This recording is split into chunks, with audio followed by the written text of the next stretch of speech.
شروع اللہ کا نام لے کر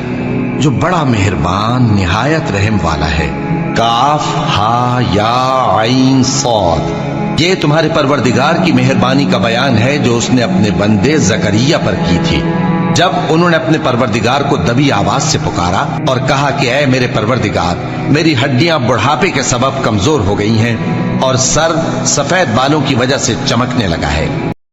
اور اے میرے پروردگار، میں تجھ سے مانگ کر کبھی محروم نہیں رہا، اور میں اپنے بعد اپنے بھائی بندوں سے ڈرتا ہوں، اور میری بیوی بانجھ ہے، پھر بھی مجھے اپنے پاس سے ایک وارث عطا فرما جو میری اور اولاد یعقوب کی میراث کا مالک ہو، اور اے میرے پروردگار، اس کو خوش اخلاق بنائیو۔ فرمایا اے زکریا،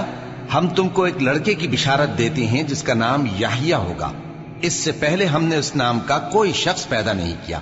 انہوں نے کہا کہ پروردگار، میرے ہاں کس طرح لڑکا ہوگا جبکہ میری بیوی بانجھ ہے اور میں بڑھاپے کی اس حالت کو پہنچ گیا کہ سوکھ گیا ہوں۔ حکم ہوا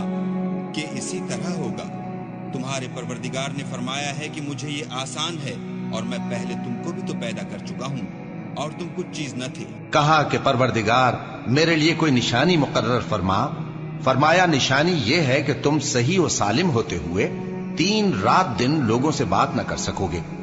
پھر وہ عبادت کے حجرے سے نکل کر اپنی قوم کے پاس آئے تو ان سے اشارے سے کہا کہ صبح و شام تسبیح کرتے رہو۔ فرمایا اے یحییٰ، ہماری کتاب کو مضبوطی سے تھامے رہو، اور ہم نے ان کو لڑکپن ہی میں دانائی عطا فرمائی تھی اور اپنے پاس سے شفقت اور پاکیزگی دی تھی، اور وہ پرہیزگار تھے اور وہ اپنے ماں باپ کے ساتھ نیکی کرنے والے تھے اور سرکش اور نافرمان نہیں تھے۔